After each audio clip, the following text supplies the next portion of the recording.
Good evening, everyone, and welcome to another episode of UFO Undercover. Man, I hope everybody's having a great day before New Year's Eve, man. Really, I hope everybody's having a good time out there. It's been crazy, kind of hectic day for me, and it's why I'm running late. It's just been crazy all day, but anyway, I finally got to get here. I was like, wow. Wasn't sure I was going to get on, getting ready for the new year.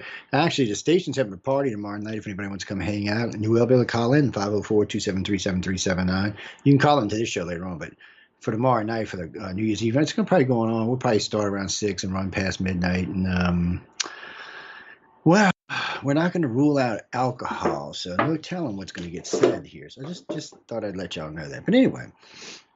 It is a live show, so y'all can come out and check it out and have a lot of fun. And for the people who are out having a good time, be safe, be careful, stay COVID free, pay attention, social distance, wear your damn mask. People, the routine. None of y'all are listening, mind you. I've been all over lately. I got friends sending me stuff from Chicago and New York, California, Ohio, just all over the country. And I've been to see Texas, Louisiana, Mississippi, Alabama, Georgia, Florida, and West Virginia. And nobody's paying attention. Half the places I go, okay, let me rephrase that. Not nobody, but about half the places we go, no one's paying attention. Florida, you can forget it. Everywhere I've been in Florida so far, they're like, we ain't scared of COVID. No, really, that's pretty much the attitude they've taken on down there. I don't know. They've kind of figured out a way to protect their old people, and they said everybody else, well, if you want to get out there and get stupid, go ahead. Don't necessarily agree, but hey, it's Florida, and I can't blame them. I mean, I hear talk of, let's shut the country down for 90 more days. When we do the next Centralist, which won't be for 4 weeks, but we're going to figure out a way to start doing a weekly version of that. But until we do, there's just so much news that doesn't get covered. The media is very select in what it can. If the news can't sensationalize something, they don't want to cover it. So a lot of stuff gets missed, and it's just sad that that's where we are as a nation. And the only thing, somebody asked me if I was disappointed at Trump loss, and the only thing I can really say there's only two reasons I would be disappointed at Trump loss. One, he did seem to handle the economy better than Obama did, and two, he wanted to talk about UFOs and aliens. He wanted the Space Force to go out there looking for aliens, and he wanted to talk about what we knew. Remember, there's been a couple of other people, one from Israel, one from France, high administrators come out and said that they knew that Trump knew because they had talked about it. Other than that, I mean, presidents kind of are presidents. Congress weighs the president. As long as they don't give him complete control, it's usually not a disaster. It's only a disaster when you give him complete control. And sometimes shit gets done. Lately, not as much, but still, it does seem, last 12 or 14 years, not as much seem to get done as usual, but still, it's a checks and balance system, and you got to deal with it as you do. And for all the people, win or lost in this election, just like I said in 2016 and one before that, deal with it. If you lost, you lost. Okay, you got to deal with it. Move on. You can't hold it against your friend because they're the other party, and they went out and voted and you didn't, or you whatever. You can't do that. You just got to move on. Okay. Yes, you got to make sure everybody keeps their checks and balances and the country doesn't get out of control, but move on. Yes. And that way we can talk about things like UFOs and things along those lines, because if not, a lot of that stuff seems to get lost in the wash of the news. Well, there's so, like I said, we were just talking about, there's so much chaos in the news, things like UFO sightings and other stuff, and other stuff like the Proxima radio signal. You see a couple of articles on it, but nobody wants to talk about it because it's, as it stands right now, it's 50-50. It could be some type of intelligent life, could be noise from Earth, or it could be some other noise. But most scientists agree. They think it is coming from the Proxima system, and they think it might be coming from Proxima. So if that's true, then it's either some kind of anomaly or some type of radio wave. Now, somebody the other day said, well, why now? Well, maybe they just learned how to use radio. There was a time when we couldn't use radio. What was it, 150 years ago when we first started using radio? And remember, Hitler's broadcast of the Olympics was the first broadcast to go interstellar. Yeah, what is it, 1939, I think it was? Oh, yeah. No, that's the first thing any alien ever hears from us is Hitler bringing in the Olympic Games. That's it, man. And then, if they're still listening 3 years later, they hear Hitler conquering the world. Yeah, I mean, so what are we? 60, 80, there's 90, they're about 84, 85 light years out now. Yeah, so anything from here to there, anything from this point to 85 light years have now heard that thing. So they're just getting Hitler. The people 40 light years out are getting I Love Lucy and stuff like that. And then, people 30 light years out are getting Star Trek and stuff like that. And, just different TV shows. Of course, then here comes the 80s and 90s. They're not going to know what the hell to think. Um, Aliens, if y'all are listening, please don't judge us by our television. Especially today's television seems to be lacking a little bit. So just don't judge us by our TV is all I'm asking. We're going to get into that in just a minute, but there's just been a lot going on. So people, be safe, be careful, have fun. In that order, be safe, be careful, have fun. Normally, I would go out on New Year's Eve, do something, maybe just take a ride, watch the fireworks go around, because I live on a Gulf Coast, so they usually light bonfires all up and down the 60 miles of coast and shoot fireworks. So it's great. Or you can ride into the city of New Orleans from where I live, which is about 50 minutes out. And if you time it right, you go across the Causeway Bridge, which used to be the longest bridge in the world. If you time it to hit the 12-mile or 10-mile mark, I should say the 14-mile mark out, as the fireworks go off, you can watch for the 15 minutes coming into the city from New Orleans to Kenner and all over the area, just one massive fireworks show.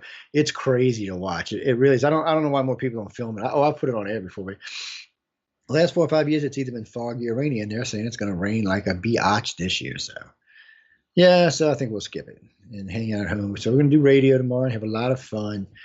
Just cutting up, getting in trouble. Mike will pick me up some champagne.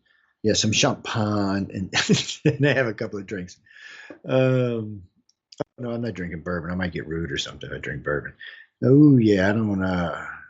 I don't drink bourbon when I'm out with my friends. Uh-huh. Yes, but anyway, come join us tomorrow night. We're gonna have a blast. I have no idea who's going to all show up. So, somebody sent me a thing, right? I don't know. I know Mike Lang's going to probably be there. Laura Dell probably be there. I think Chris and Christian said they're going to stop by. I'll talk to Michelle and Amelia and see if they're going to come by. And who? Oh yeah, I'm going to invite. Yeah, I invite all the syndicated shows too. Yeah, of course, man. We love all the shows on the network. Dave Scott. No, we ain't inviting Dave Scott. Oh hell no. He's insane. I'm just teasing. Dave's probably going to be doing one himself or be out in BC having some fun. No, I like Dave. He's a little strange, but he's okay. But anyway, let's get into the topic because I know we're already running late, and then we're going to try to cover quite a bit of data here tonight, if it all works out. So if you're a Facebook, Instagram, Twitter, MySpace, TikTok. I don't know if you're some kind of social media follow. We post on all of them, so you can find us pretty much everywhere. And if you don't, we're actually getting on Ramble, but for some reason I haven't had a chance to finish it lately. My insurance adjuster turned me on to it. So and Parler. Actually, we're probably going to get Parler too. That's actually something else we're doing. I can only do so much. There's only one of me, and I got some of the hosts going to start helping out. We got a couple of things going on. We really want to spread the social network out a little bit more and use it a little bit more to our advantage. Well, we have a pretty big one, so we want to stretch it out. But anyway, what do we know about alien visitation? Question number one. What do we know about alien visitation?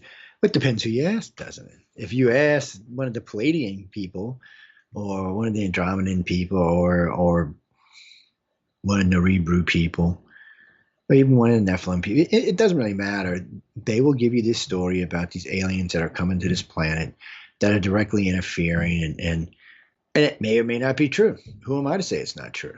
Then you have, well, no, Glenn, what it really is it's half the factions are peace, love, and light.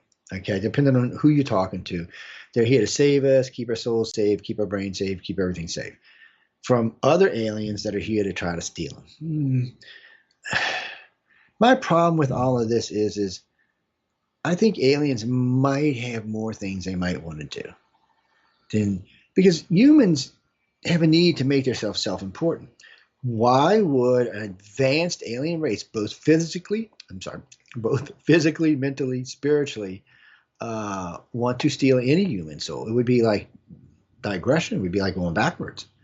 And when you talk to contactees who are really in contact with real aliens, aliens will tell them, no, y'all are primitive in every form. It's from spiritual on up, we're primitive. Yeah, humans want to think they have some kind of psychic, they're advanced spiritually. Bullshit. First off, you're not even old enough to be advanced spiritually. Even if you started with the very first life, the most life you got on this planet is sentient, where you would consider your spirit 200,000 years. So no, you're an infant in the grand cosmos, and no, they do not send you back to infancy. If you're on some advanced planet, they're not going to send you back to Earth. Yeah, that would be going backwards. Oh, unless you were very, very bad or something. No, I don't think so. I think that's BS too. When you use sense to things, it just doesn't work out that way. There's a lot of, there's at least 6 races that visit a planet. There's a lot more races interested in the planet, but there are only 6 really allowed. And there's only evidence for 6. And what I mean by, I'm not talking about hearsay. Oh, this one said, this one came and picked me up and did this, that, and other one. It's not what I'm talking about. Even though if you get into real abductions, there's tons of them. I mean, abductions themselves is a form of evidence, but it's still, well, it's a form of evidence in the fact that these people are saying this is what happened to them firsthand. So they're firsthand witnesses, but it's still just their word against everything else. But in a court of law, that's all you need, isn't it? Because eyewitness testimony can get you 30 years, isn't it? So like I said, it's all in the way you look at this and how you want to believe this. Proof for extraterrestrials in a courtroom is over and done with. It's an easy argument. It's an easy one to win. It's not real hard. There's enough witnesses. I mean, you show up with 25,000 witnesses, and what's the judge going to say? Oh, well, they're all crazy, man. No, he's not. Especially if you've been checked out. And I'm just saying, abduction itself is evidence that one, something's going on, and two, that it happens to a particular group of people. Other things that go along with that also is more proof. But what does it mean? Why are they here? What are they doing? Why in this hell? They're not here to save or steal our souls. Here, I'm going to enlighten everyone real quick, okay? Don't get mad at me, but I'm going to enlighten everyone real quick. So, mankind is 2 million years old, all right? And that's taking us back to grunting like apes in the woods, screwing Neanderthal, screwing Cro-Magnon, or vice versa. So we move forward 1.8 million years. Okay, more modern type human comes out, but we're still nowhere near where we are today. Okay, this has only happened in the last 25,000 years or so, last maybe 50,000 years. So we're infants in the grand scheme of a cosmos that's 14 billion years old. The alien races could be so much older than us and so much more advanced than us in every shape and form that there's just no way to understand what they are. Most of their technology will look like magic to us. Even though we know it's technology, we just will not have a clue how it works. And so much of the stuff is thought controlled, or, well, I hate to even say thought control. Sometimes it's more like instinct control, like the empath would do. Yeah, it's like second nature or something, like breathing. Yeah, something like that. It's just how they seem to function. And let's just say that they're 100 million years older than us. That's relatively young in the universe itself. 100 million years. I think they're going to know a lot more about everything, from spirit all the way through. And when you start talking multiple races here, with age is running from that far back and further, they're going to know a lot more than we. So they're not coming here to enlighten us because they would screw up our planet, and they're not coming here to wipe us out because we're still alive. All you got to do is look around. If people tell me all the time, well, aliens here to enlighten us, Joe. You know what you're talking about, man. They're here to enlighten. I'm telling you, dude, you're an ass, man. You're just being an ass. They're here to enlighten us. Well, really? Show me somewhere where they have enlightened us. And look, I'm all for it. I want to be enlightened from the aliens. I mean, it's bullshit, though. Look at our planet. Well, who the hell are they enlightened? Stupid people? I mean, you got to make a difference. If you're going to talk about enlightening a species, then it's got to make a difference in the species. And I don't see where it's making any difference in our species. Matter of fact, most things I see on the planet, with the exception of wars, have gotten worse. More people to feed. Come on, we're in the middle of a pandemic. It's hard to make humans understand because we're self-important. And we need to feel like we're it. We're the center of the universe. They're coming to us because we're the greatest. Maybe, did you ever stop to think that maybe they just want to help us to become part of a galactic community? Maybe 500,000 years from now or something. Maybe a couple of thousand years, depending on our evolution. But, without, because they can't really directly interfere. I mean, if they would just show up in 10 or 12 major cities and step out and say, hey, humans, get your shit together or you're going to end up being toast. They may take it a little bit more serious, but they don't seem to want to do that. I mean, they're seen all over the place, but they don't want to seem to do that. They don't feel the need to do that because as far as the aliens are concerned, they've already all the people they're interested in saving have been contacted. That's putting it lightly. That'll go back to later in the show when we're talking about holocaust dreams. But yeah, I mean, as far as they're concerned, the aliens who abduct, they come here and abduct people. They've already told everyone everyone who they think they need to save will be saved. As far as the rest of everybody else goes on Earth, I don't think they care, and I don't mean in a bad way or a mean way, is what I should say. I don't. It's not malicious. They just you're for them. We're so far down the evolutionary chain that losing 4 or 5 billion, 6 billion, 7 billion humans and keeping 2 billion might be worth it. It's like thinning of the herd and keeping the very select group that's really more enlightened and wanting to move forward in society. Because really, 2 billion humans can turn into 10 billion in less than 200 years, or even 1,000. It doesn't really matter. We're like rabbits. So you have to think from an alien point of view and not from a human point of view. Why would you save all 7, 8, 9 billion of us? Because most people think this is going to happen somewhere between 9 and 11 billion. Well, there's between 9 and 11 billion citizens on the planet. And it's funny because we are in a pandemic, and that's one of the scenarios they talk about. Yeah, on a much, much faster infectious rate than this one, but still. I don't know, guys. I don't see any evidence where they're here to wipe us out or to save us. If they wanted to wipe us out, they've had ample opportunity. I mean, Jesus, they turned on our nuclear bases on and off. They could just accidentally launch some nukes at Russia or China. And that's pretty much shit for the world right there. And if they were here to help us, shit, go clean up Chernobyl, man. Come on, Fukushima, 3 Mile Island. Love Canal. There's all kind of disgusting places on our planet that need to be cleaned up. Go suck up some of that plastic floating around in the ocean. I'm just saying. If you're going to try to preach to me that aliens are here to enlighten me, you're going to have to give me something that suggests they're enlightening us. Because as I can tell you, I don't see anything along those lines. And for my New Age friends, don't get mad, but a handful of New Ages is not going to change the world because nobody's taking y'all serious. Well, if you get some abilities and become like, super people, that might be different. But right now, that's not happening. Aliens, they have the ability to educate people, do downloads. They have the ability to educate us very quickly. So why not educate the whole planet? No, they just don't want to do that. Mainly because most of us aren't even ready for extraterrestrial contact. Let's just be honest about this. So 7.5 billion people on the planet right now. Almost 6 billion of them are pretty religious. And out of that 6 billion that are pretty religious, 3 billion are incredibly super crazy religious. That means a billion Muslims, a billion Jews, and a billion Christians. I don't know if there is a billion Jews, but all on the rampage, and then the other 3 billion backing them up. I just don't think we're ready for it. And what's funny is the church doesn't deny the existence of extraterrestrials anymore. They have kind of said, we had Father Monsignor Balducci who came out first and talked about how not only is there visitation from extraterrestrials on this planet, but they are more enlightened than we are, which of course makes sense to me because they're older, wiser, and have been around a lot longer. So yes, they should be more enlightened than we are. Any species moving towards enlightenment, the longer you live, of course, the more likely your species is going to become more enlightened. Humans are babies. And yes, I think y'all should all keep trying to be enlightened, but don't act like we the shit. And don't go around telling me, oh, I go into cosmic consciousness and talk to their graves. And bullshit. I'm calling bullshit right now on you. You're not talking to these aliens. What? Okay, even if you're telepathic, the consciousness level they live on, the consciousness level you live on is probably like 100-fold apart. So you'd probably go insane. You wouldn't understand what you were seeing. You had no clue what was going on around you. Yes, and the way it would be alien to you.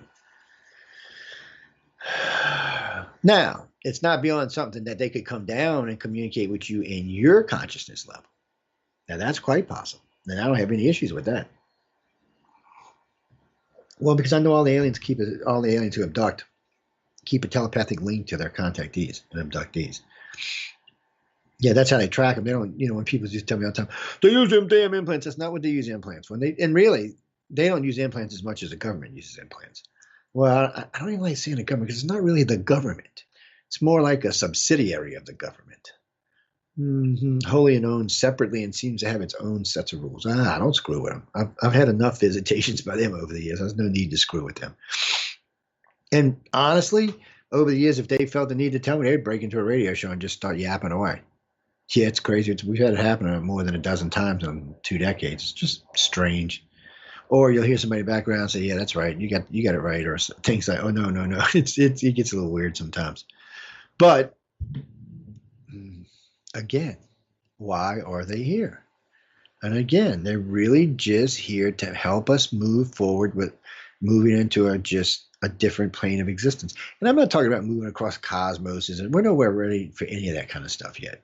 As humans go, we're just not ready for all these different dimensional planes. Our brain doesn't work like we barely understand 2D or 3D, and we're trying to understand 4D, and then we're kind of woo, and then anything past that, it's like, yeah, okay, whatever.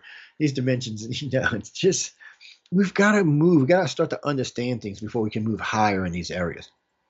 And I think we should keep striving for them. But telling me that you're doing this already, I'm gonna call bull BS on you. Your brains just haven't developed in that area yet. And if they had, and you really had done it, you would understand things about physics and science that you could say that you could prove, but you can't because you don't know because it didn't happen that way. Look, I know people get mad at me, and I talk really a matter of fact about this because I've been doing this for almost 40 years now.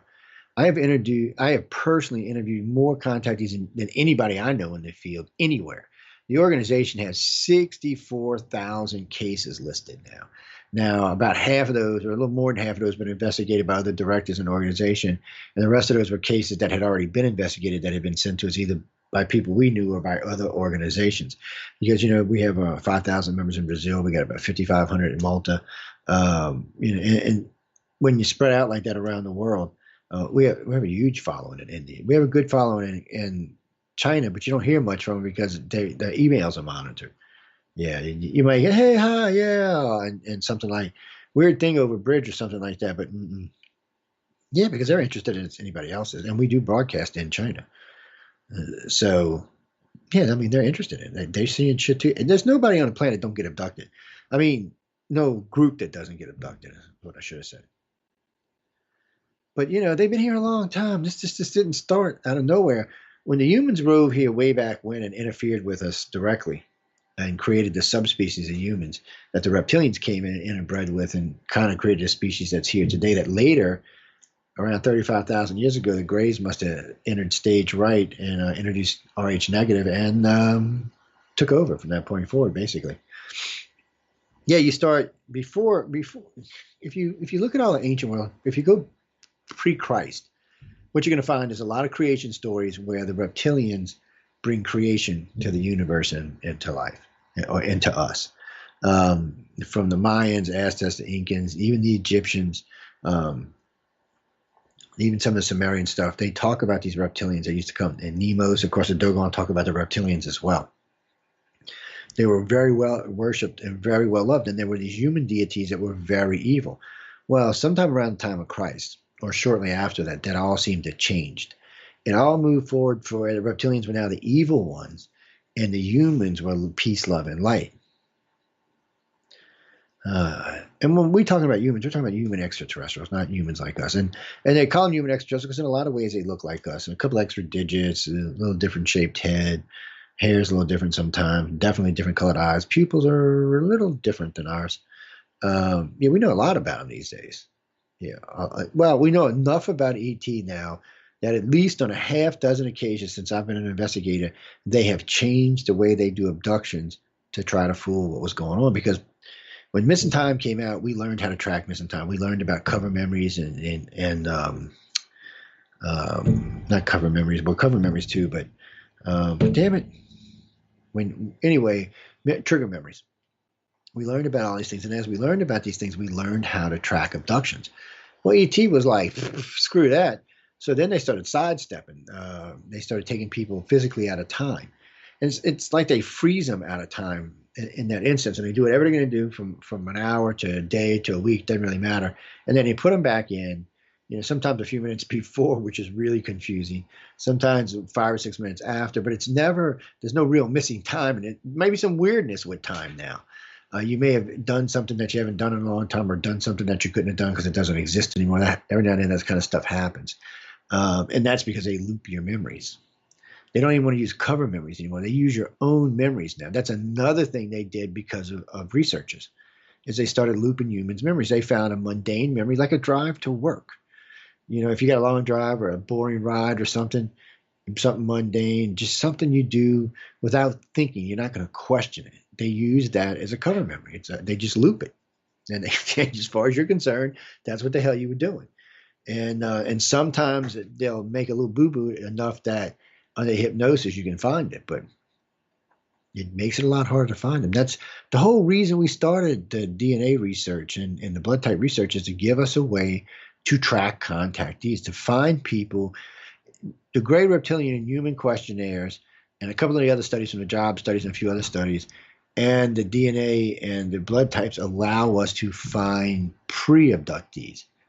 In other words, people who are out there that really don't know, but for some reason have communicated or said something to somebody about a strange feeling, a strange event. It's enough for us to go into them and ask them just a half a dozen questions to see if it's even worth going any further. And just the fact that they're RH and colored eyes, it's more than a 50% chance that they've been taken. So of course that's worth talking to them. And other things that happen, pre-abductions, are also triggers to go in and talk to somebody. It works really well for us. It helps us to find people that nobody else seems to be able to find. I mean, come on, we've got what, 6 generation cases, almost a dozen 5 generation cases, and after that it just gets insane. So we've been able to track. Just think about this: the 6th generation case, 2 of them, I had personally been knowing since I was 18. So we can talk to everybody in the family, what's happened to them. They're very open with each other about what goes on. And you can even see from generation to generation how things like telepathic abilities improve and other skills improve. So it's kind of interesting to watch. It really is. So it gives us a unique ability to see what's going on with abductions. And sometimes it, for lack of a better saying, there could be repercussions for it. But really, they've been here a long time. Originally, it came here for a whole different set of reasons. Humans came here to colonize. Well, not even to colonize, really just for resources. I don't even think they were really interested in colonize. The reptilians came here because they were here once before, much further back in time. They were here before the rock came that caused the catastrophe. And they had left, and when they came back, they found, us and the human-type aliens. So they interfered, and then that created a subspecies. Because, by the way, we all have a reptilian section in our brain, in case you don't know that. But that created the species that's here today. So thanks to those few little events, you got the species you got today. And, of course, it's just yet another creation theory, isn't it? Because we have panspermia, which, if y'all don't know what panspermia is, it's a building blocks life being brought from space and being triggered on our planet. We have God and creation. And then we also have extraterrestrial in creation. So, at least you got stuff to choose from these days. You can believe whatever you want. It's a free world for the most part. And, I say this a lot, but I really do tell people to believe whatever it is that makes you feel as snug as a bug in a rug. Because life is short, and sometimes it can be scary, and you need to have things that can give you support and comfort. Really, I should. Oh, whoever wrote that, bite me. Anyway, we're going to move on. No, I mean, that's really what their visitation's about. It was just more about kind of studying us. In the beginning, it was about something else, but now it's pretty much, I think once the humans interfered and then the reptilians interfered, the council, the light being councils and the grays decided that, maybe we need to keep an eye on this species. Because eventually, because think of it like this now, we now have the human, reptilian, and gray DNA inside of our DNA. That's why you're never going to find alien DNA, because it's already part of us. So you think it really, wow, okay, and there coincidentally happens to be 3 blood types, A, B, and O. I'm just saying, guys, it's a little weird. And don't forget, people, before 35,000 years ago, this was one boring ass planet. Everybody was RH positive. dark hair and dark eyed. Yes. For like 1.5 million years, they were that. And then something, whether it was alien, a dinosaur, I have no idea, something about 35,000 years ago introduced Rh negative to our society. It could have even been as early as 25,000 years ago. I worked with several hematologists on this when we first started this, and this study is now almost 18 years in the going. This is an ongoing study. All the ICAR studies are ongoing. We never cancel them. We always keep collecting data on them because the longer you have them, the more you learn. And it's because of that's why we learned about the different blood types and what effects they have and things about colored eyes that we didn't realize could help us find other people. Well, ladies and gentlemen, I mean, green eyes and blue eyes only make up 4% of the world's population. 4%. That's it. Yeah, that's it. It's what, about 240,000 people, give or take, out of 7.5 billion. I'm just saying, guys. It seems to be a little odd that so many of them are contactees and so many of them are in the arts and so many of them are politicians. And there's so few of them yet. It's almost like somebody triggered something to help take the world over. I know, huh? It's a little weird. Well, think about it. You follow them as politicians, you follow them as music stars, and you follow them as TV people. You don't take my word for it. Look at the majority of people on TV. They have colored eyes, not brown eyes. And it's not just that. Look at how many politicians have colored eyes, especially leaders that are in key positions. Mm-hmm. Yeah, no, it's a little strange, isn't it? Wouldn't it be interesting to find how many of them had Rh negative blood? Anyway, and it's a good chance because of those two things that they would be an abductee or a contactee. And yet they seem to be in key positions around our planet. I'm not a conspiracy theorist. I'm just saying you should think about that kind of stuff. Yes, thank you, Glenn. Um, hey, look, nobody thinks about things the way I do. Now, I've learned a lot. It's one of the reasons I've been received and black sheeped in the field all at the same time. Because I don't buy most of the garbage bullshit. Because good 80% of ufology is bullshit. And as far as abduction research, that's different. People in abduction research take this in a different way. No, they really do. They look at this differently. They're not, and chasing UFOs around is fun, and a lot of times you find some interesting stuff, but it's never going to prove the existence of ET unless you can recover a craft with the ETs in it. Really, the only way you're going to get to the bottom of this is either through the government or through the aliens, and the only way you're getting through the aliens is through the government or through the abductees. And we can't go. Well, I don't want to say we can't go through the government. We have made connections over the years, but I prefer to go through the contactees and the abductees. Well, the information is more trustworthy. What's that, Bruce? Why are so many stories contradictory? They're not so much that they're contradictory. It's more because you have to determine what you see. So if you and I, Bruce, were in the same craft, looking at the same stuff, being the way we were raised, our attitudes, our educations, we may see things different and sometimes drastically different in the same room. And we've run over this across this many times in this field, and it's really strange how it works out. It's kind of scary, actually. But yeah, anyway, I know I keep getting sidetracked. I apologize, guys. Well, I mean, what are they really doing here? I mean, we talked about visitation. They're not collecting souls. Get off it already. Oh, God. I'm sorry. Um, let's look at this from a different point of view. There is a galactic council out there, and I have heard countless contactees from all realms talk about this, even the crazy New Ages. Um, well, if you're a crazy New Ager, then you know who I'm talking about. If you're not, then don't worry about it, right? Okay, yeah, don't get offended. Just determine whether if you're a crazy New Ager, you should be offended. But if you're not, don't worry about it. Oh Lord. Mhm. But the aliens really, they do what they want to do. They don't apologize for what they do, and they take us when they want to take us. They do whatever the hell they want to do with it, really without asking it. And mostly not even say, well, thank you there, Johnny. It was nice to visit you there, and we're sorry we had to do that, but hey, it's over and done with now, and we'll see you in a couple of days. Adios. But that's not what you get, is it? You mean what percentage of bad abductions versus good abductions? That's hard to do because most abductions, I would say, were non-abductions or non. They weren't good or bad. They were kind of neutral abductions. They were just abductions where like exams went on or educational stuff went on. Nothing earth-shattering, nothing dangerous, nothing harmful, stuff like that. There's a lot of that. So it's kind of mundane. So you get a lot of stuff like that. But there are really good experiences and there are really bad experiences.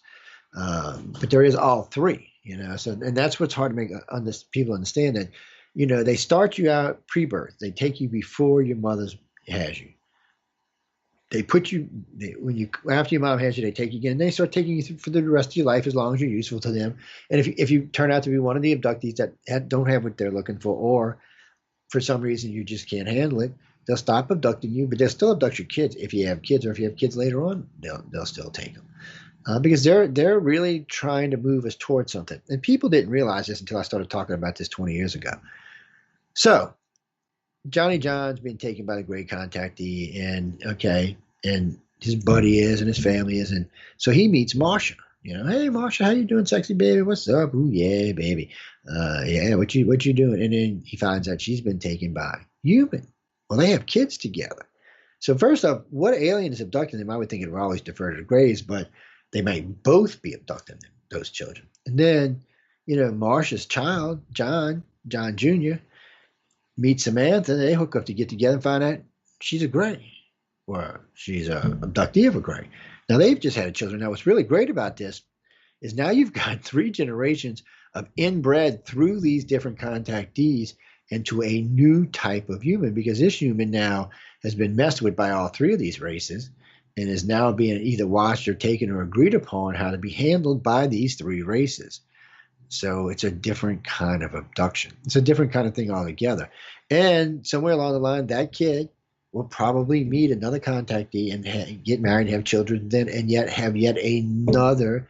So it's almost like they have created inside a group of us a way to speed up our evolution. What do you mean, do I think? Oh, Crystal, so you're asking me if I think that RH people and colored-eyed people are more advanced than other people? Not really. They're different. More advanced, not really. They may take to some arts faster because they may be predestined to them, but other than that, no. Well, think about what I was saying earlier. How many of them are leaders? How many world leaders that you like? I know, huh? Just saying. And Hollywood people are interested, and musicians are interesting, but how many of them do you really respect? You might like to listen to them, and you wish you had the money. Maybe you want their life, but do you really respect them? Come on, let's be honest about it. Artists, unfortunately, are not ever given the respect they should. Even the really good ones still don't get the respect they should. It's a shame, but so think about what we're talking about here. So it looks like you definitely got a segment in this population that's seeking control in some shape, form, or fashion. That seems to be great for us, but yet on the underlying belly seems not to be so good for us. I don't know. Y'all work it out. RH negative people, is that what you're talking about? Yeah, they tend to be, a lot of more natural born leaders, and a lot of them want to be into some type of arts. Usually, though, because they want to be leaders, a lot of times they pick things that will help them move, religion or other arts like that. I know. Anyway, you have all these groups of aliens now, these 3 groups of aliens that have been letting these kids breed back and forth with each other for now probably at least 20, 30,000 years since the Greys got here. So you really do have a subspecies existing underneath this one. These are advanced children. I guarantee you their telepathic abilities are astonishingly good. They would put any normal telepath or remote viewer to shame in any area. They probably excel in most things that they do. Um, well, unless they know they've been taken, and then there may be some underlying issues, drug issues, alcohol issues, abuse issues, stuff like that. Well, most of them don't know. They just excel at what they're doing, and they're like hype. It's like being hyped up. Well, we know it's true because in the 2000 census, we found that there was I think it was 7%. It was a 7% group of children in the United States that seemed to be leaving the rest of children behind, evolving or educating at a faster pace. Just lends credence to what we're talking about. Uh, I know I had posted on a thing what's their end game. For the most part, I think their end game is introduction to the cosmos for humans without starting wars or blowing shit up. Because let's be honest, if we go out there right now, let's say somebody discovers really fast travel, faster than light, wormhole technology, or even really close to light speed technology. I mean, Proxima is only 3.5 light years out, so we could start moving around the cosmos with, we'll have these new super weapons, fission fission bomb. We'll be blowing shit up all over the place. We'll probably have a higher yield weapons because we'll have these new types of engines that produce so much more power. We're dangerous. Look on Earth what we've been doing. So first, I think we need to be a united planet. How are we going to do that? Who are you going to serve? Are you going to serve Joe Biden? Are you going to serve Boris Yeltsin?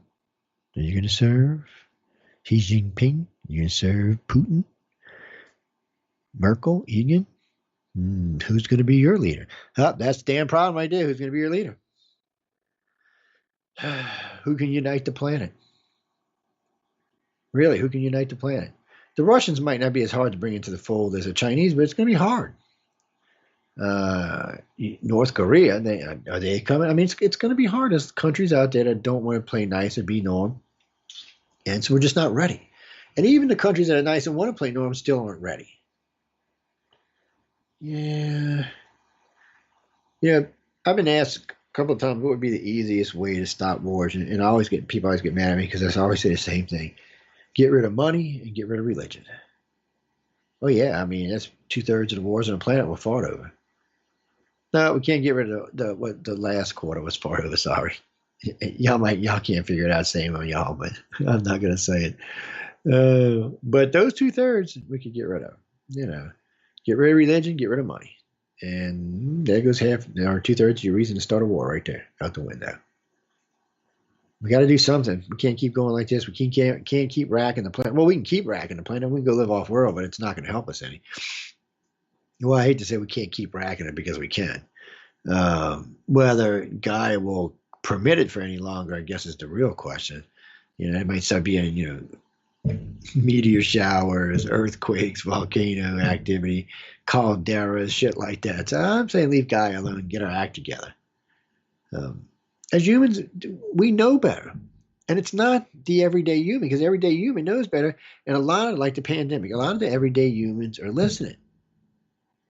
But the politicians suck, and the media sucks even worse.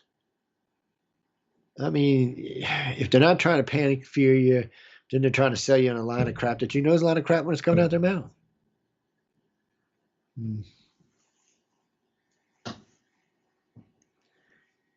Why should we trust ET? What do you mean? I didn't tell you to trust ET. I will never tell you to trust ET. You should never trust anybody who slips into your house or your car or your way to work or in bed or wherever and takes your ass and does experiments. And you should never trust him at all. I mean, you can build relationships with these extraterrestrials. I'm not going to deny that because a lot of humans have. And they are looking for educators, communicators, and keepers. Keepers are simply people that work on board a craft and help them with other humans and with children. Communicators and educators serve a purpose in getting out into the community and talking about what's going on. Communicators are usually book writers, lecturers, radio show hosts, things like that. Educators a lot of times are school teachers or people in positions that they can teach. ET's not stupid, but only X amount of people can handle the abduction scenarios.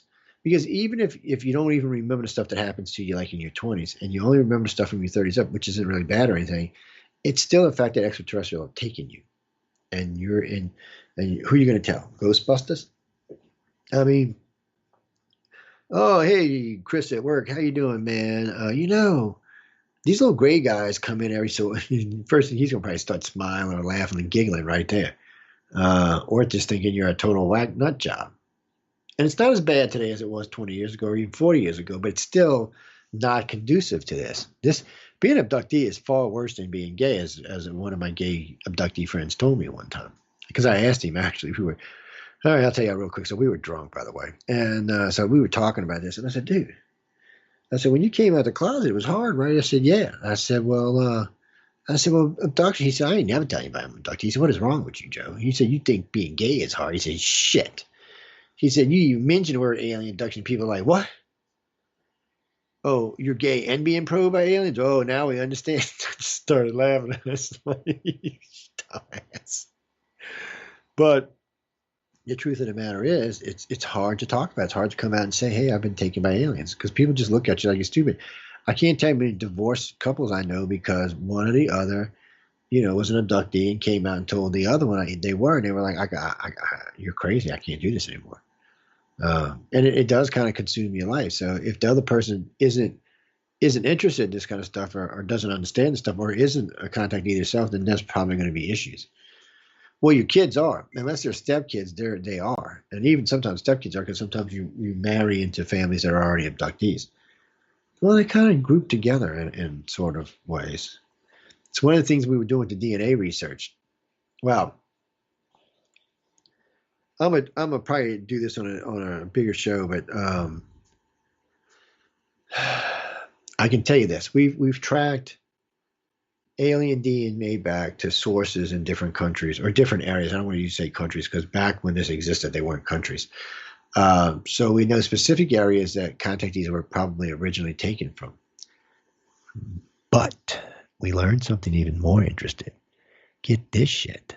They group up today in groups like in the United States or Canada or the UK or France. We are probably the only organization in the world that knows this. I've never shared this before tonight.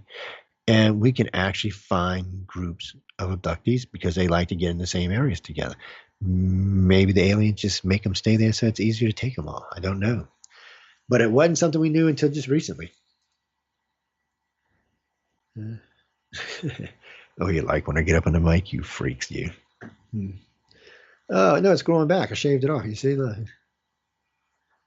Yeah, I got too much bitching from too many people. Somebody writes to me, they say, you're like baby face. I'm like, what? Baby my ass. Maybe a wrinkled baby face. What the hell are you talking about?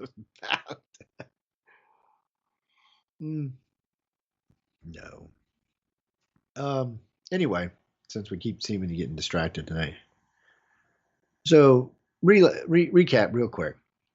Definitely here to help to first here they were mining and resourcing, but today's aliens are really here just to help us to move forward enough to maybe join the galactic community in the near to distant future. How's that? Well, I don't know. I have no idea how fast. Humans are interesting because we can leap, but we can also drag our feet for decades, like going back to the moon or going to Mars. Sometimes we just leapfrog and sometimes we're like, do I gotta really do this? So you just never know with us as a species. So it could be a 10,000 years, 100,000 years, million years. So it'll be a while though. Well, it might not be a while before we know they exist. That may happen anywhere from 10 to 150 years. It just depends on a couple of little things, which aren't quite there yet. Television in that aspect helps with sci-fi and all, but there are some things that we just haven't reached yet.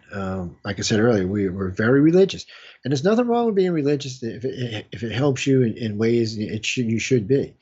But you shouldn't be closed-minded and thinking that God might not have created other beings in the universe. I'm just saying. He did, after all, or she did, or it did create the universe. So it wouldn't be responsible for anything inside the universe, wouldn't it be? So, yes, there probably is other life. And there's parts of the Bible that could be interpreted that way. So, all I'm saying is be open-minded. Don't be closed-minded, and don't sell your God short. And this pisses me off about religious people all the time. Oh, well, do you think? God's too stupid to create more than one race? I mean, come on, he created a freaking universe, and you don't think he created more than one race? I mean, after all, he's an egotistical God that likes to be worshipped, so I think he would have created lots of species. Just my personal opinion. Why would you not like God? There's nothing wrong with God. Well, no, you just have to be honest. No, what I said is completely true. He says in the Bible, I'm vindictive God. You worship my ass or die. Not quite like that, but no, but it's true. And there's no reason to hide that. He seems to be proud of it. So, I mean, why are we hiding it? And religious people know it. So, I mean, why? I don't understand why people get so mad when I talk about that. Hmm. Yeah. I don't think it bothers God at all. I think he thinks y'all a bunch of wackos. He's like, did I really create them? I must have been. No. Somebody must have sent me some magic mushrooms that week. Uh, Definitely when he created the platypus, he was on mushrooms. I'm just saying. Well, I mean, you create this stuff. Why wouldn't you partake of it? People are such prudes today. God. I know. I mean, so first you want to limit the creator and what he create, and then you don't want to even act like he could have she or it could have fun. Well, I don't want to say he all the time because I don't know what. That's what I'm saying. Don't do that. Gosh darn shame on you people. Christy, we'll talk about the Holocaust room in a few minutes. Um, well, we probably categorize anywhere from 30 to 40 types of aliens, but visiting the planet really there's only six. Well, because it gets confusing for contactees. On board the big ships that they keep out, I think probably outside the solar system or somewhere near the edge.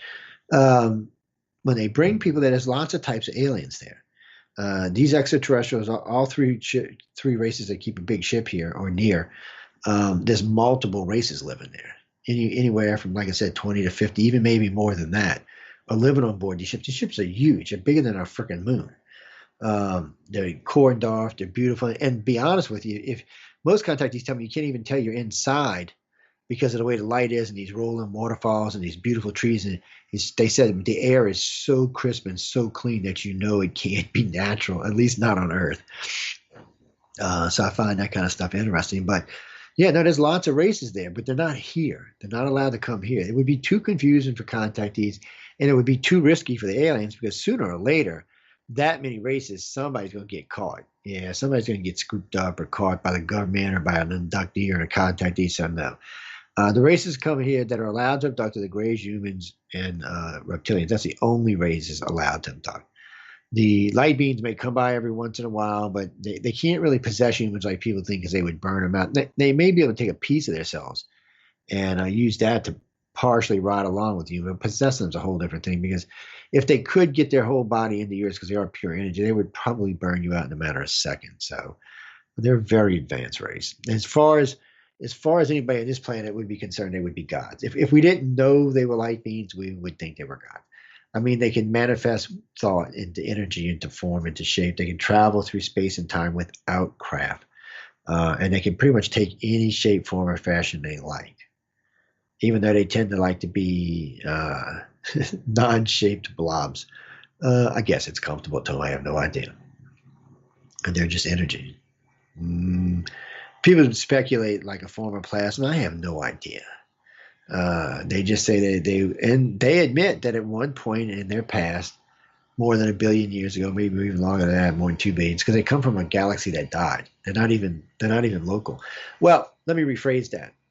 They are local in the fact that their galaxy got eaten by this galaxy. And I've never thought about asking me before, but now that I thought about it, next time we have a contactee meeting, I'm going to ask them to ask what galaxy they actually came from, and are they still in contact with them? Because don't forget the Milky Way's eaten. I forgot how many galaxies now, but it's a bunch. Now the Sagittarius is the red dwarf galaxy. It's munching up that sent all them stars, and even some scientists even speculate Earth may be from there. It's a good chance that a good chunk of the star systems in our galaxy are from a different galaxy because so many have been eaten and scattered around. So there's no real way of knowing until we get out there and start testing them. But that could be another reason they're so interested in us. And as far as the Greys, reptilians, and humans go, they could have also come from different galaxies, but they could also come from this solar system. We do have planets here that could have supported life years ago, and we do have one that looks like was a life-supporting planet before it blew up. Well, you know, Johnny Quest, which I love your name. Uh, to be frank about this, the one between Mars, the asteroid field between Mars and Jupiter, was supposed to be a planet about 5 times the size of Earth. Originally, they said it did not develop, but recent trips through it suggest it did develop because certain irons, certain minerals and stuff found in this field can only be formed under intense gravity. Intense gravity. So they think it was a planet at one time. And something. Well, some people think the tidal forces of Jupiter broke it up. Some people think it was a war between Mars, the Greys, reptilians, and humans, Mars, Venus, and the giant planet. And they blew it up, and it could have been anything. We don't really know because none of us are around. But a lot of people think that was Nibiru because they said Nibiru used to come by in orbit every 3,600 years, and when it came by, it looked like the size of the moon, but it was probably off in the distance. Well, no, a lot of the Sumerian stories, especially the stuff that Ike does, suggest it used to come park next to us. Okay, first off, a planet 5 times the size of Earth would crush us. We would we'd be non-existent. I mean, really, we'd be non-existent. Let's not be stupid here. Uh, you couldn't have a planet that size even close to us. It would be tidal surges, crazy. It was called there. You can name it. We'd be blowing shit up left and right. Hello, who's that, Blizz? Hey, Joe, it's me, caller from California. Long time no call. Hey, what's up? Oh, yeah, long time no talk to you. What's up, baby? What kind of drugs are you on today? Are you staying COVID safe, my friend? I am though, like a little downer day for me. Like my grandpa just passed away today. Hmm. Sorry to hear that, man. Yeah, yeah, yeah. Sorry to bring the mood down, down about that, No, but that's okay. and just No, same no. way, like just like saw you talking about like general stuff about alien abductees and contactees. I Yeah. figured might as well like be a good time to call in like any like new updates on any research, whether like in general or on a particular species. Well, what's interesting about all of that is just recently we were doing a thing with the Grays. It started off was we were going to try to get some information on just basic, how would you put it? Basic comfort, relaxation. How do Grays live when contactees aren't there? So we started a little group, about 25 contactees, and we started giving them these questions, and they were helping. They were contributing different questions, like, and they would, we program it like we do with any serious questions, the same thing. And we actually did this over the holidays, ladies and gentlemen. It was kind of like anyway. So long story short is at first there was nothing. There was nothing at all. I would talk to them. They're like, I know I got taken last night. And I know I was communicating, hey, how do you do this? Do you like kick up and smoke a cigar? Do you take a blue plasma bath? I mean, they were just rambling shit through their heads and nothing. Then about 2 days ago, maybe 3 days ago, I started getting these things where, so I don't know how to explain this. So the Greys relax by detaching their essence from their body. And I guess they just like hover above their body or something. Because they were the first contact who wrote to me about this. What the hell are you talking about? So I picked up the phone and called them. You're like, what? I said, I don't understand what you're saying. She said, Joe, it explained it. He said, the image I got was like just leaving the body, not leaving the area, just leaving the body, like, and you could feel this like overall sense of peace. And I was like, what? So then I said, okay, well, maybe it was just a fluke day. And then I get two more emails later that night. I was like, okay, both disjointed. So I called both of them because I was just trying to make sure and basically explain the same thing. So after about 18 of these, and I talked to everyone personally because it just, for some reason, I was having a hard time with this. And so after about 18 of them, I realized so the Greys somehow or another, I guess because they can remove their essence from one body to the next, they must have a way of taking themselves out of the physical form and just being pure energy. And so maybe it's something the light beings taught them. I mean, I don't understand this in any shape, form, or fashion. And since we've heard this now, we're going to launch a bigger investigation in it to see if because maybe there's a way to detach your soul from your body and just hover. Yeah, it sounds a lot like meditation or even astral projection in a way, but like just in short range. And it does sound like how like the like how light beings would like go from being a physical entity Yeah. to like an energy-based entity. So I mean, I don't know if it means anything or not. I mean, it was just, a lot of the stuff we find out over the years don't necessarily always mean something. It just shows us a glimpse into their lives. But I guess but because one of the questions we yep, asked was, do they sleep? And we always get, with the exception of the reptilians, we always get no. And I'm thinking, really? Well, that's gotta suck, man, being up all the time. yeah, yeah. Though I guess also like makes sense if you're maybe it's like an adaptation for like, if you live on a planet that's tidally locked in, that the sun is always that never really moves from Well, your that's true. perspective. That like an organism would probably not evolve the need to sleep. It's something that it's actually an adaptation that some animals in Antarctica have adapted or have evolved due to to like how long the days are there. Well, that's true. That is. Here's something interesting for you. So yesterday, my stupidity self, I sat through a 3-hour lecture. I don't want to call it a lecture. It was a debate on Proxima and the radio signal. These are all astronomers. I learned this Yeah. with physicists. Okay, my first two physics lectures I ever went to at Tulane University turned out to be pissing matches. Physicists come to find out have big Mm. egos. Well, guess what? Astronomers do too. So it starts out, guys, real nice, gets up there, he's talking about Proxima 3.5 light years, blah, blah, blah, blah, blah, blah. All shit I've heard a million Actually, times. it's like four. Actually, it's like 4.20 I actually 23 or know one of them is 3.8 and one of them is 4.235 or some shit. Yeah, there's actually one that's a little bit short. It's Proxima. It's just a little bit shorter. yeah, Proxima Centauri. Yeah, Like that. it's a little bit It's shorter. actually like So there's one is a little bit long. I mean, they're the same system. Don't get me wrong, but one's just a little bit shorter. One's a little bit. And actually, we're talking, like 2%. I mean, 2/10 of a light year. So it's not like it's a major difference if you're traveling in deep space. But still, yeah, 4 light years. Even at 4 light years, Proxima is next door. Is what Proxima is. yeah, And then, one of the first question I heard asked, and the first question I asked at this one was, um, why would aliens start broadcasting now? And of course, the answer is always the same thing. Well, they just discovered radio. And that, of course, started a whole nother debate. On first off, well, aliens would not necessarily use radio. Well, they might not, but we don't know. They might, so you still don't know. yeah, We can't find. First, one guy said, no, actually, two guys said it was some kind of signal from Earth. But then these other guys got out there and they just cut that down like it wasn't shit. I was like, whoa. I mean, Callie, they were hardcore with these guys. And then the other guy yeah, came up, but they fell short of saying it was ET.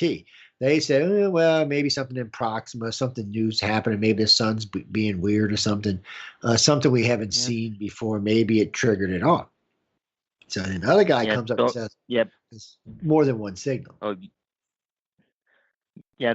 Because I think the like hard thing about like saying it's aliens is because of how active the host star is Yes. around Proxima. Like it would like unless it had some like really good like like UV I mean a really strong atmosphere like to protect itself. Like that's its parent star would strip away any atmosphere and pretty much render it Yeah, uninhabitable even for And Proxima's a pretty young system too, from what I understand. It's not a super old system either. It's yeah. actually, most scientists say they feel it's too young to support real life, and they may be right. But like I told them, you can't judge all life by us. We don't know. I guarantee we're going to find life in our solar system in places we never thought we were going to find Yeah. it. I've already got several bets on Mars, and I got several bets on moons. And I said I'll even put a bet that we'll find life on Pluto. I said Yeah. any place in this solar system that's got heat, air, and heat atmosphere and liquid is going to have life. And I think they're going. I'm not Yeah. saying intelligent people. I'm not saying that Uncle ET lives over there. We're just talking about life that could, some ways down, a billion years like us, evolve into something. When you find life, you got to remember that, ladies and gentlemen. When you find life on any planet that doesn't have intelligent life already on it, then you have to stop and think. It took us a billion years to get to where we are, from the primordial soup to where we're a little bit more than a billion, actually, huh, Callie? But Yeah, anyway, like three and a yeah, half, yeah. Well, like I three and was a half talking billion about from the years. form. I was talking about from once the planet formed. So that's why I was saying a billion. But I see what Uh you're saying. It's yeah. So from once the planet cooled, which is about a billion years ago, it took us to get to where we are today. So guys, Really, when you go on this planet, you find this little worm crawling. Don't squish it because in a billion years it might be intelligent Yeah, life. I mean, you yeah, just don't know how this is going to play out. So, and I'm sure yeah, we're going to find lots of planets out there without intelligent life, and I think there's going to be lots of them. And I think more and more yeah, scientists today are realizing that. But of course, all of our interests are in the same thing. We want to know the ones yeah, with and intelligent life. Hmm. yeah. So I'm perfectly content with seeing like animal life on other Oh, I alien am too. planets, and yeah, and the like one hope for me, like maybe for like any life around Proxima Centauri, like we do have an example of extremophile like microbe called like Denococcus radiodurans, and like the highest radiation resistant of any known organism. I'm trying to like see how much radiation it could tolerate. Like, well, there's like that one. Oh, I think it's like can like can withstand a dose of like 5,000 grays or like 500,000 RAD. Like Yeah, I don't know what the terms are called. AUDs, whatever the hell it's And called.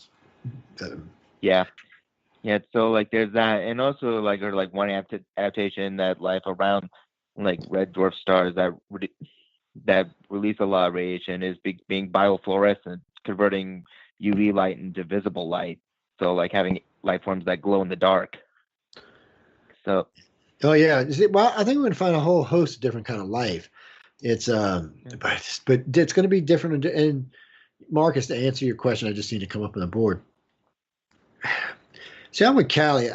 I'm not saying that life couldn't exist in Proxima in some form that we don't understand. I don't want to rule out anything when it comes to the universe because the universe is vast, big, and God knows what can happen in it. But by our understanding of life, I don't think it exists there. So that's the best way I can put it because yeah, I can't rule out that some kind of a form of advanced life couldn't have got there, live in a different kind of way. Because now they're thinking it might even be life on Venus. But as we understand life as humans, I don't think we're gonna find life there. Not any kind of yeah, life that we have here. How's that? That's the best way I can explain yeah. it. I don't want to rule it out, but I don't. It's not that I don't think we're gonna find Yeah. life all over the place. I Hey, do. can you? Okay. Hey, yeah, and like, is that something that you could probably have like your like contactee groups ask the aliens, like if there is life on Proxima B or any of the nearby Oh, by that's potentially habitable interesting you planets? said that because according to the Greys, every solar system has at least one station in it, at least one. Um, Mm, they different races put them there, and they're really supposed to be. In some places, they're used because these are other advanced species living in the area, but some of them are put there, like in places like Earth and other places. If for some reason a race needs help with something, or one of their craft have issues, they can go there and use that as either to repair or to contact whoever they need to come get them. But they are supposed to be one in every solar system. But from what I understand, quite a few solar systems have either bases in them or life there itself. A lot of stuff would be shielded from races like us. We wouldn't be able to see it, but a lot of them seem to have because they're jumping off points or stopping points. And they were talking about different arms of this galaxy. Now we keep expanding our galaxy, by the way. Every time I turn around, it gets bigger. I mean, when I was a kid, it was 85,000 light years. Then it went to 100. Now it's at 168, I think. So it just keeps getting bigger. But anyway, they were talking about when we start traveling the stars, we would probably set up jumping points from arm to arm to arm so we could travel faster. And they found out, we found out about the cosmic stream, ladies and gentlemen. So going through our solar system is actually high energy that we can ride. Yes, I cannot believe they've actually, this is something right out of sci-fi, I swear. yeah, And so you remember seeing that? yeah, Because I know, good. like this cosmic stream, like do you think that's something that we can like use via solar sails or something like that, or They just like every regular? scientist so far thinks we can use it in more than one way. Some people say solar sails, like you just did. Some people say make these plumes on these ships and let the ship itself gather not just the force but the energy itself, so it can store and use the energy for later, but also use the force to move the craft at higher speeds. Yeah, Yeah, they all think it can be used, and most people think it can be used to get us really close to light speed. But we all yeah, agree on this. So most people think eventually one day humans will figure some way to crack light speed or some way around it.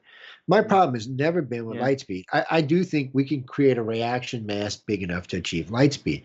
My problem has always been the same thing. One, we need inertial dampening so when that we do this, that we're not all little spots on the wall. Two, we need sensors that can see out several 100,000 light years so we're not running into suns and stars and dark matter, whatever the hell else is out there. So it's not to me, well, once we got light speed, bullshit, light speed's not enough, people. You'll die. If you start jumping around the universe with light speed, no other way, you're dead. You're going to be running into the stars and the planets and all sorts of shit. I'm just saying, Yeah, man, though, it's going to be harsh. yeah, though it's something like a Alcubierre warp drive, that won't be an issue because you're basically just moving the space, theoretically moving the space around you rather than like moving yourself. Yeah. So, Yeah. so from what I understand, like from listening to you and how the aliens move, aliens don't actually use faster than light travel. They seem to like use more like I almost would like jump agree. points or portals, like I would agree. to go Like, like I into don't a know if dimension. it's space folded exactly, or somehow they're just drilling through subspace, but somehow or another they travel from point A point because they don't really look like they're moving. Well, they are a little bit, Yeah, but if you track one, like when I just seen a video just recently out of Romania, so this guy's watching this little silver thing moving along, and you see what looks like a little star, like a little, like a little light that makes a star shape in the sky, and you see this thing, it's putting along right towards it, then it hits it, it blinks, it's gone, everything's gone. So whatever yeah. this is some little So gate, some little portal or something, and it hits it. Now maybe it's like Babylon 5 or something, it's some type of portal technology. It drags you along and drops you off on the other end. Maybe it's a folding technology. I really wish I knew because it would be, if we could get a better understanding of it, some of these people might their kids may end up working for NASA, Boeing, or yeah, Elon Musk or somebody, and get some leaps going on. But right now, yeah, I don't think we can grasp it. I don't think ET's not really telling the contactees not because they don't want to. I just don't think mathematically we must not. There must be another math in between where we are right now and it. And I think once we yeah, and breach that, we'll be okay. Go ahead, man. yeah, and the way you describe that, and I mentioned to this before, though it's been a while. While that concept is very similar to like what was like shown in this TV show, The Expanse, where you Yeah. have this gate that goes into like some kind of pocket dimension, and then you have a bunch of other gates that open up to different solar systems. So instead of like just traveling across the space itself, you set up several gates around these solar systems, so you can then go like into this pocket dimension and then out to this other solar system through that gate. So it's basically like again, aliens don't might not actually use faster light travel. They just like use kind of like a gateway I think system. they Like do. I think I I don't don't really know called. because most of the Yeah, time when we've tried this a couple times in the past where we put the question up about light speed, and we always seem to get the same like barf answers, like not really.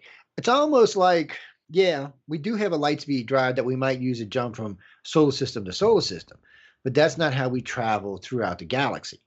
We travel throughout the yeah, galaxy this way or the other way. So maybe when they're going somewhere short, they might not. But see, I don't think that's true either because anytime they've been seen, it's everybody always says the same thing. It's like a doorway opening and closing. Well, that suggests they're jumping. It doesn't suggest that they're streaking across the sky like a jet or any other damn thing. It suggests that like the video we got on the iCrest site is obviously a portal there, and a pretty big portal using a lot of damn energy. And it was just a little craft going into it, but still, it wasn't fast and light technology. And when Michio Keiko was on, we were talking about the stepping stones because that's the way I convinced him. And I don't think anybody ever broached him with like that before, but that's how I convinced him how aliens could actually be here. He said, "Well, no, how would they get here?" And then when we talked about what I did him was, Callie, is I started out with us.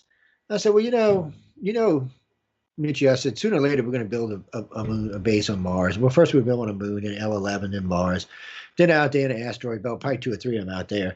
And then we'll build one on Io, Titan, places like that. Probably put one out on Chiron, yeah, maybe on Pluto. So then we'll put one on the other side of the Oort cloud. And then next thing you know, boom, we're 2 light years out. So we're just going to put one out halfway to Proxima Centauri, which is only less than a light year from Proxima then. Well, shit, yeah, now you got ships coming, going, coming, going, coming, going. Yeah, there's long trips going on, yeah, but they're stopping yeah, off but places people can hang out. Okay. yeah, except like you make it sound a lot easier than Oh no, actually I'm is not. just I setting don't. up. I don't. I don't want. I don't want fool anybody. If you've watched The Expanse, people, one of the things I do like about The Expanse is it kind of reminds me of Babylon, that it wants to put things in more realistic, like the Belters. It does put things in a more realistic stance. We will start out with shitty stations. People will die. Lots of people will die. There will be lots of bad stuff that goes on, but we will do it because humans can't help themselves. We're explorers by heart, Yeah. especially Australians and Americans. We just can't help it. It's who and what we are. So we're going to go. Unless we wipe ourselves out here, we're going. And we're going to be Oh, real. We're willing to risk. Look how many people, even myself, when they asked for the 200,000 people to go to Mars, I signed up, even though I knew it was a good chance I wasn't going to get to go because I was older. I still signed up. They have 4 million people signed up in a week. Now Elon Musk yeah. and asking people, they cut it off. There's so many people because we want to go. We want to see what's there. And yes, it's not going to all be fun and dandy. It's going to be a lot of shit, but we still want to go. It's because we're humans and that's what we do. And Mitch, you had to agree with that. And after a while, as technology gets better and better and better and better, we will find ourselves 80,000 light years out, 90,000 light years. Yeah, 200,000 years will have passed, but we'll be 90,000 light years out. And a million years from now, we'll have crossed the known galaxy. In 2 million years, we'll have crossed the known galaxy 4 or 5 times and never go faster than light speed, ever. Yeah, It's the only make thing that jokes. kind of seems, I'm sorry, go the ahead, only Jeff. thing that the only thing that kind of brings that whole thing into question is that you would think that those other like aliens would have done that too. Like you would see a lot more of them, unless there really isn't that many in terms of like how big the galaxy is. Like you may have, because I've seen like estimates about like You know, 30, that's a some good argument 36 because, or 28. well, I would think so. Let's say that, and it really depends on, I guess, the older part of the galaxies. See, we're an older part, but there's much older parts than we are. So maybe the next arm up. Maybe there's races there that have already started that journey towards us, 10,000 years ago, and they're headed this way. Or maybe they've been here in past and have some kind of base set up. Because when you hear people talk about these ships of the Greys and humans, and these things are massive. They don't even sound like something that you want to even be taken into space. I mean, using it as a space. It sounds more like something like a stationary base, like one of those giant Star Trek bases, or not like the Death Star, because it's like 10 times the size of the Death Star. It's just something that's got to stay. It might be something that has to stay stationary, or maybe it has to be drug around or hauled around or something. Because Yeah, when maybe they it's like seem to always be in the same place, and they seem to have been in the same place for a long, long time. I mean, I can't be sure about any of it, Ken. I mean, I'm just speculating, but yeah. it seems like that's what they would do with these bases. So these bases could, as far as we know, these bases could have been established in these areas 100,000 years ago, and humans are just now getting aware enough to even think about it. And I Yeah. really, and like I said tonight and on many other nights, I don't think they're here to wipe. I mean, if they wanted to wipe us out, we'd be dead. And if they wanted to sit here and just cheat and enlighten us, we would be enlightened. But I think in a lot of ways, they want to watch us, do it the hard way, the long route, to see how it works. Because, when you talk about the Greys, we're talking about a race supposedly a billion years old. They probably forgot a lot of that deep, what made them the Greys is probably gone because, you're a billion years old now. You forgot how you got to be to where you be. At least a lot of it's probably gone. All the early stuff. So maybe they're just watching that. They want it. Then the Greys, especially, well, the reptilians too, and I guess the humans too. They're humans, and I mean they're humans. They seem to have a particular interest in, and I think they want to see them survive. Whatever they think's coming, or whatever for whatever reason, they do want to see at least part of this race survive. Um, Yeah, maybe there's not, because like there really isn't as many. Like they want to share as many other sapient species survive as possible. yeah. Or maybe Because like a maybe lot they're in space. hoping. Well, maybe they're hoping to enlighten us enough. Maybe that's why they started that species inside the species when we talk about RH negative. Maybe they Yeah, were hoping to enlighten us enough that whatever's coming, we may be able to figure out ahead of time. And there's a couple of things that interest me about this. Is one, there is Dr. Paul Evelyn's cosmic pulse that's supposed to come every 26 or 36,000 years. It just comes rolling in, and kind of basically creates a. First thing it does, it starts to heat the planet up. Actually, it starts to heat the planet up, and then all of a sudden it starts to cloud the solar system. Next thing you know, it's superheating, and then of course it triggers an ice age, and it lasts for about 10,000 years, and the planet kind of rights itself. That could be quite possible, but people forget that what are we on the fifth, sixth extinction now, I would seem to think that there's a region of space that we pass through that is not conducive to life on this planet because it happens too freaking regularly. There's something going on out there. You know, people forget this too. Guys, I know y'all know we spin around the sun, but y'all forget the sun spins around the damn core.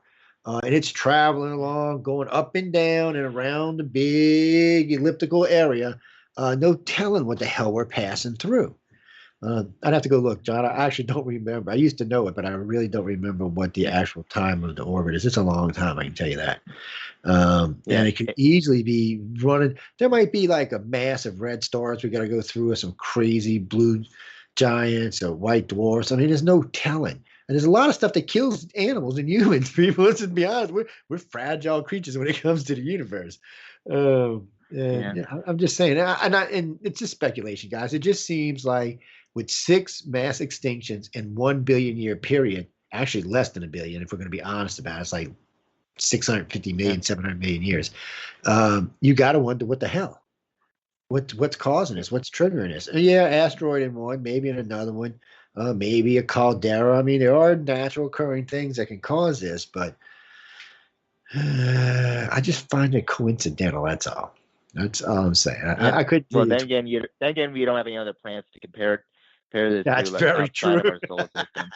Yeah, Yeah. and now So you see, I got a valid point. In 10,000 years, we'll have explored enough planets that we'll know if it's something normal or not. yeah. Uh, Uh, and it might be Mother Nature's so way of upping the game.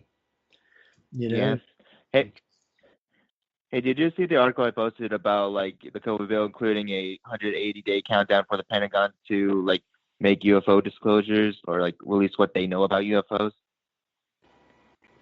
oh man, you know what on your I'm? Facebook page? I no, I hadn't seen it yet. I haven't been logged into Facebook. Wait, you know what? Let me see. I might have Facebook open. You put it on the one where I got my Yeah. hippie hair going. Yeah, Yeah. Jocelyn. Don't ask me about that. Yeah. Uh, I also reposted my latest set of yeah, I UFO seen alien them up artwork. there. Okay. Yeah, you know, I like the humor. I think he's pretty good. But I want you to shorten the back of his head just a little bit, maybe All on right. this picture. On this, hold on, I'm gonna try to give you 3 millimeters, 2 millimeters, 3 millimeters. I'm trying to give you an idea. It looks pretty good. But somebody the other day commented on me one of the ones I had up before, and they said, "Who drew that? Joe? His head just a little too long." And I'm like, so then they had to debate with me for 5 minutes, and they won. So I said, okay, well, I said next time I talk to him, I'll tell you. And then you called in tonight, which worked out perfect. By the way, Yeah. see, the All universe right. works. So Oh, I'll here. shorten the head of the human name. Okay, COVID bill includes a 100-day countdown for Pentagon to make UFO disclosure. Trump, I will personally come kiss you on the lips, buddy, if you get. See, I told people that's why I didn't want to get rid of this bastard because he wants ET. He wanted the Space Force. Somebody told him early on that look, there's ET on our planet, dude. You need to get rid of these. You think the Democrats are bad? You need to get rid of these damn ETs, man. Oh no, Yeah. guys, I'm just teasing about the Democrats. I got a lot of Democratic friends. Don't hate on me. Yeah. Uh, And I think like like I even did the like what last Joe night. Biden even I'm meant. talking this one. Yeah.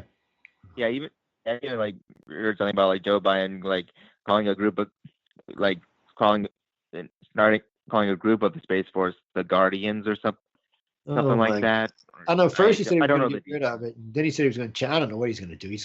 He shouldn't get rid of it because we need a Yeah. space force. I mean, Russia and China's building shit every day. So I mean, we Yeah. really need a space force. I'm not. He wants to change the name, and that's his business. He's president, but don't get rid of it. It's something we definitely need. We need a bigger Yeah. branch of the military. And no, guys, I think it should be Navy ranks. Screw that. It should be Navy ranks. Put the Air Force. There ain't no air in space. What's wrong with you people? That's like a big Yeah. black deep sea people. Yeah. God, I'm gonna educate these people one of Yeah. these days. Yeah. So I I'm guess just it's a long-term investment. I would say. I And like this. I didn't and see this. like I will have to talk about this tomorrow night. Oh, real quick, ladies and gentlemen, I had to interrupt Callie there. Tomorrow night, we will have live on this network for 3 or 4 hours. We're having a New Year's Eve party. Now, the Christmas Eve party was interesting. We gave away all kind of interesting recipes that night. Yeah. No, Clark, we didn't talk about anything paranormal. I'm gonna be honest with you. We talked about a lot of shit. None of it's paranormal, and we might tomorrow night talk some UFO, some paranormal. But usually when we get together like this, we're really getting together more for fun. Well, you learn a lot about the host. You know, our habits, what we like to do, kind of stuff we like to get into. Yeah, you're actually getting to know who we are. Versus when you hear us like tonight, I'm talking with Callie, but you don't, really get any personal information about me. Oh yeah, man. We were talking about screaming orgasm, no to alcohol before anybody gets any crazy ideas. Things like that. Yeah, Southern screws, all kind of fun stuff. Well, it's no, it's not PG-13. It's at least R-rated. PG-13. Shit, get out of here with that, Yeah. man. The picture back there, that is courtesy of L. Ron Hubbard. That's the apocalypse. Yeah. It's Hey, Joe. 1984, limited edition, signed. Yes, ma'am. I mean, yes, Yeah. sir. Sorry. Hey, yeah. Hey, along with shortening the head of the human alien, is there any other like changes I should Oh make to the alien? no, actually, you're looking pretty good. The brown guy, I don't know. Something with the brown guy's face, but I don't know what we can do. Maybe we need to. Maybe you know what? Maybe it needs to suck in a little under so his eyes, under his cheek, be under his cheek and before the top of his mouth. Does that make any sense? Maybe not. I'm just speculating at this point, Callie. So Yeah. something there's just not quite right in the face, but the Yeah. reptilian's pretty good. We need to put a little color in him now. Yeah. Yeah. See, Yeah. I he was just looks like being a like young generic, male. base. Yeah, well, no, he looks like Yeah. a young generic male. That's what he looks like. I mean, because they don't have any real crest on their head.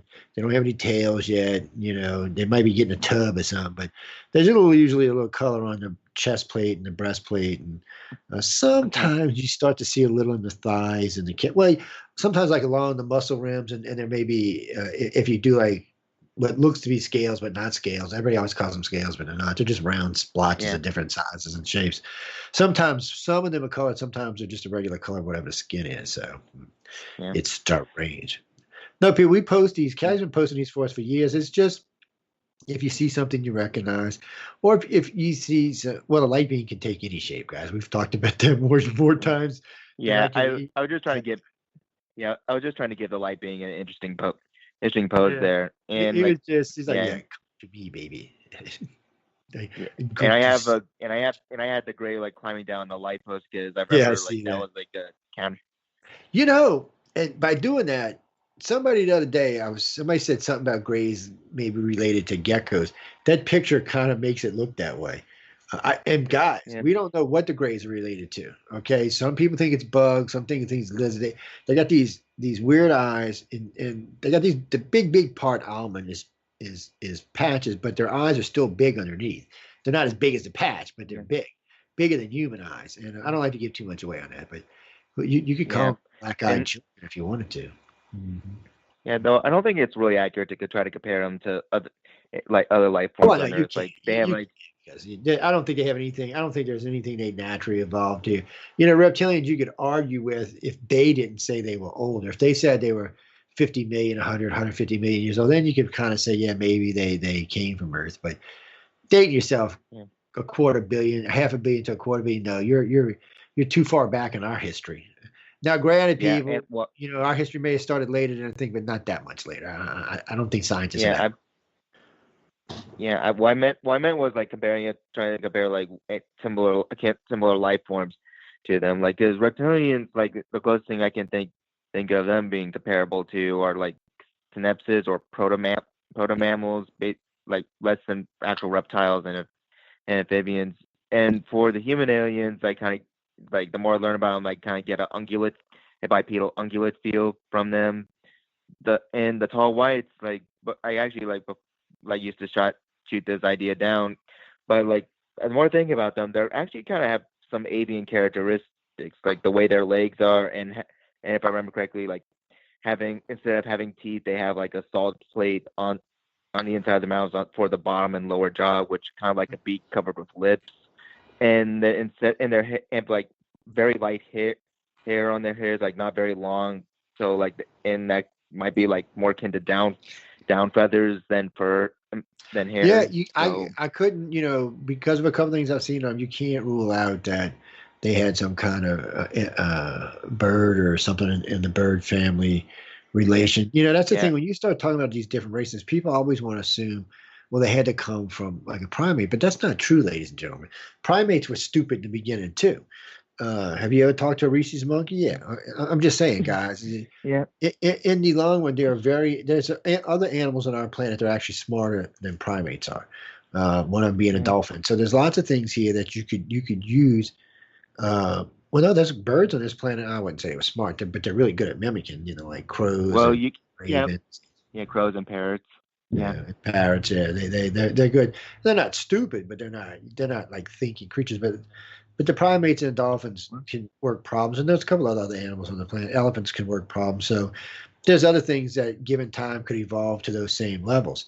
Um, so you just don't know what something's going to turn out to be. And when you got a planet with as much life as this one has on it, and you start thinking about this transposed on another planet with all the life there being different than this one, but still this much life, God knows what's going to turn intelligent.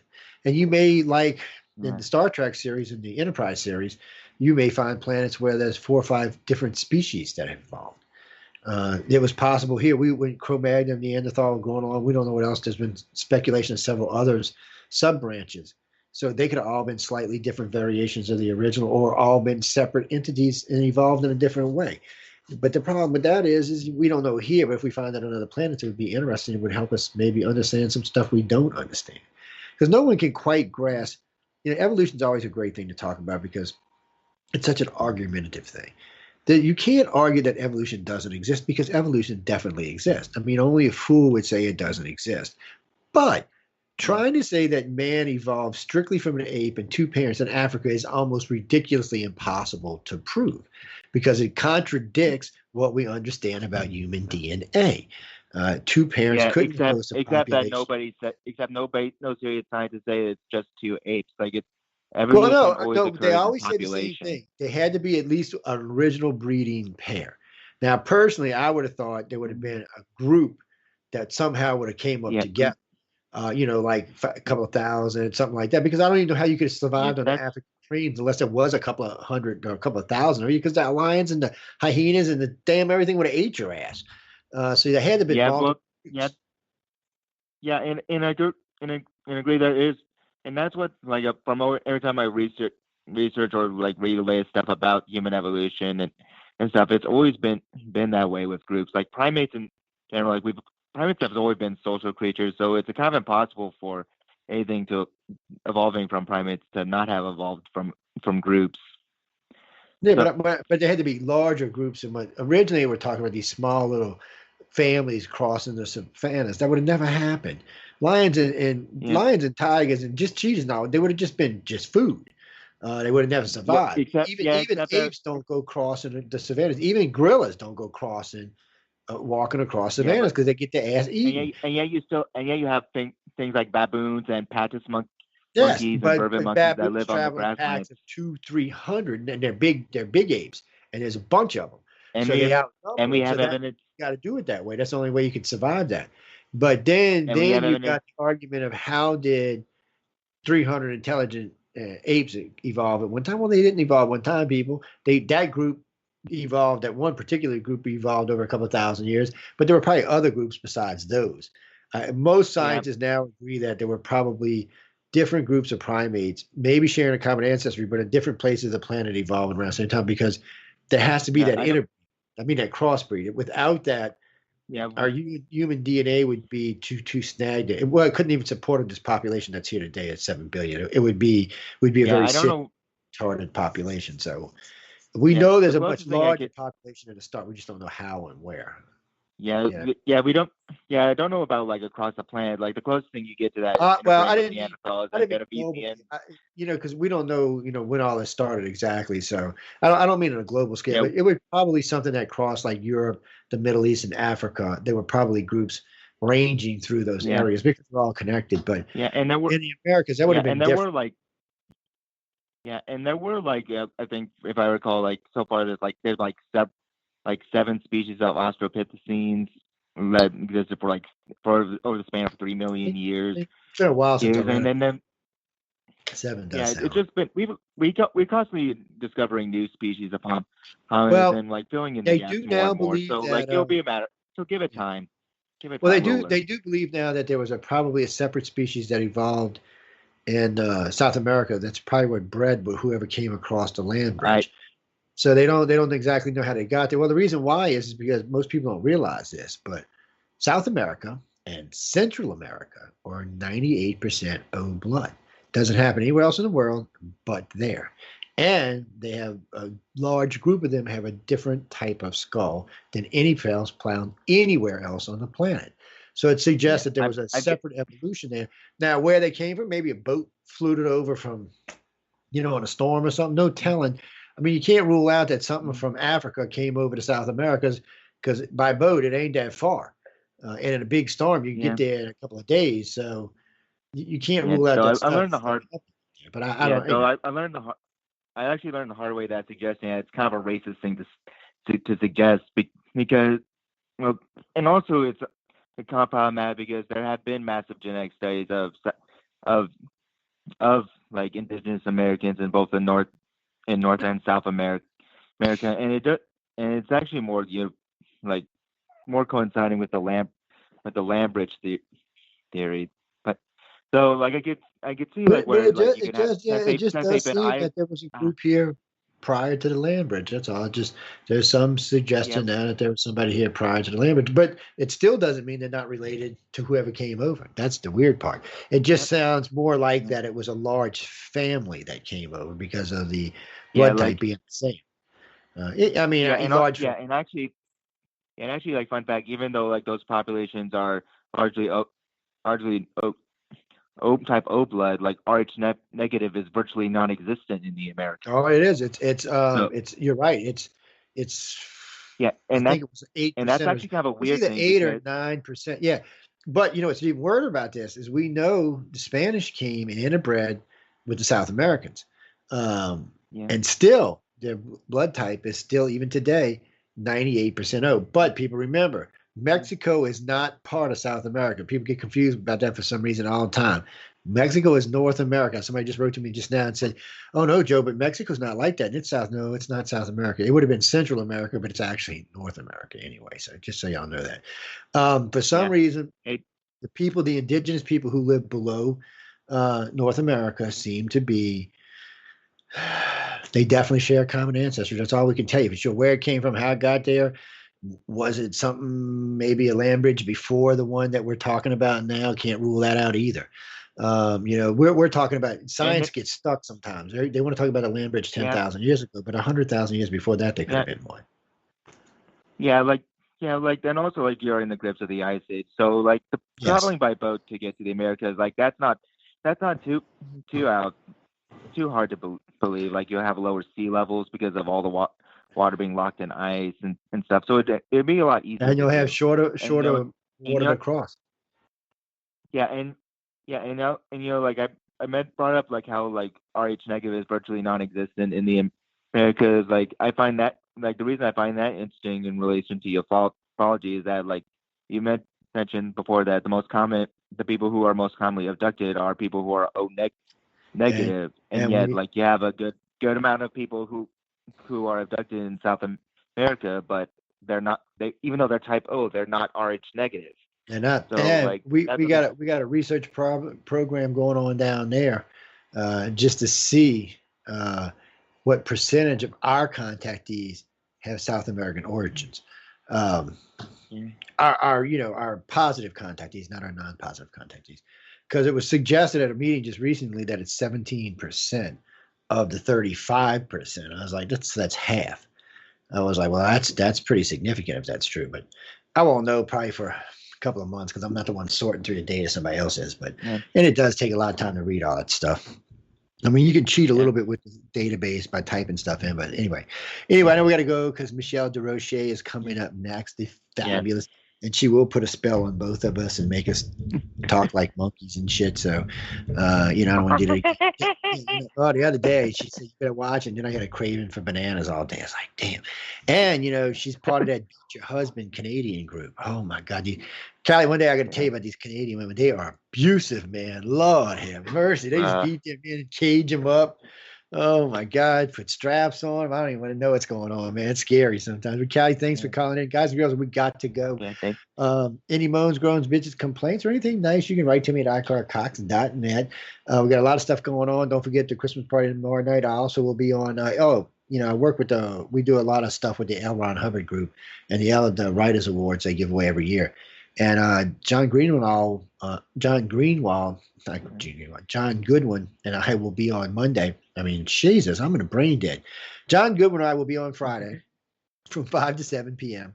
And we will be discussing how they have a free course on their site on the Ron Head Hubbard Writers of the Future award sites, so you can learn how to write. You know, if you submit a short story to them and you win, they fly you out to L.A. They wine and dine you. You spend a week with them, learning with the big dogs.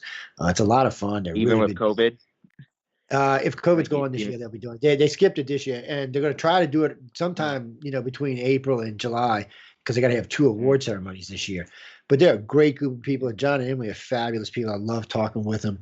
Carmine, who does all their press stuff for them, he's fabulous. They're good. I've talked with several of their writers, several of their judges. And by the way, people, before I go, I got to say this real quick because Michelle's probably giving me hate mail now. They judge anonymously. So the story goes to somebody, they read it, and then they put a number on it, and then they send it out to all the judges. And then those judges, they don't care what sex you are, what color you are, how do you identify yourself, or any other damn thing. They only judge you by your story. And if you win, you win. They pick 12 writers, 12 artists, and they have a couple of special runner-up awards. Everybody who wins gets cash and flown out to LA. It's a great time. These people are great people. I love talking with them.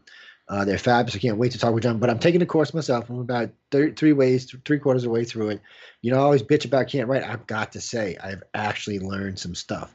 I know. So you can teach an old dog new tricks, by the way. On that note, we're going to get out of here. Thanks again for tuning in to United Public Radio, UFO Undercover, and I'll see y'all tomorrow evening. Good night, everybody.